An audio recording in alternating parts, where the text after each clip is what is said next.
aims to create a multidisciplinary transatlantic dialogue on urban issues, and in most cases it brings together two cities, one French and one American, and a variety of stakeholders, scholars, artists, architects, policymakers, activists, to collaborate on key issues for the future of our cities. The theme of this workshop today is very important for any of us who are involved in planning and operations and so on, because it kind of brings the tension between what we love about cities, the quality of life and so on, and everything that has to happen in the background to make it possible. The freight side, the logistics side. We kind of don't want to always see it, but it's so critical. And then how do you reconcile sort of this desire for livability, sustainability, and so on with the very real need of delivering things from all over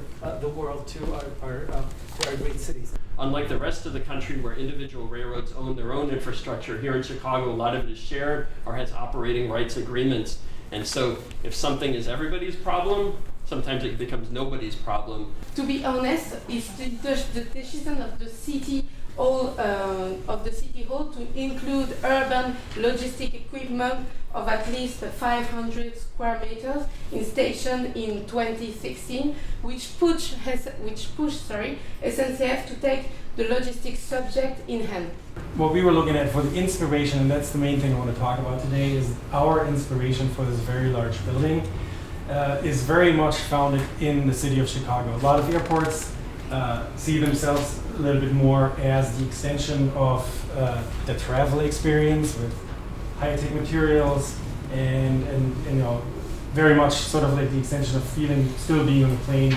For Jeannie, when we started this process, it was really important that this building was going to be of our city and embodying a lot of the qualities that we have in the city. So workers who are currently tend to use trucking as their main mode of delivery and are trained to do that, now will have to interact with drones, sometimes multiple drones, and as we move further into the future, work tasks, cognitive skills, training will have to look very different.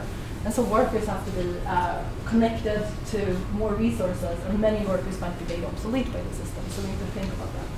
So the objective of Sogaris to promote this kind of project is to bring back urban logistics inside the city, inside the heart of the cities, and at the same time to promote new urban projects and complete urban projects.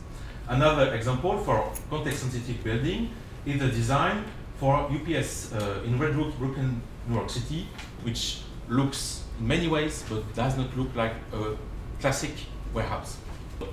This is a system that's literally killing people every day, right? That's the thing that we're also not emphasizing enough when we talk about public policy and this issue as an economic crisis. As a public health crisis, right? For context, we talk a lot about, folks who are from Chicago know this, we talk a lot about gun violence in this city, right? There was just under 700 homicides in Chicago last year, right? Which is an extremely high number. But there's estimated 400 deaths, also premature deaths from air pollution, from exposure to diesel pollution. So this is a public health crisis that we are not talking enough about, that our political and economic leaders have not addressed, because you're talking about going after some of the most powerful people in the industry, right? So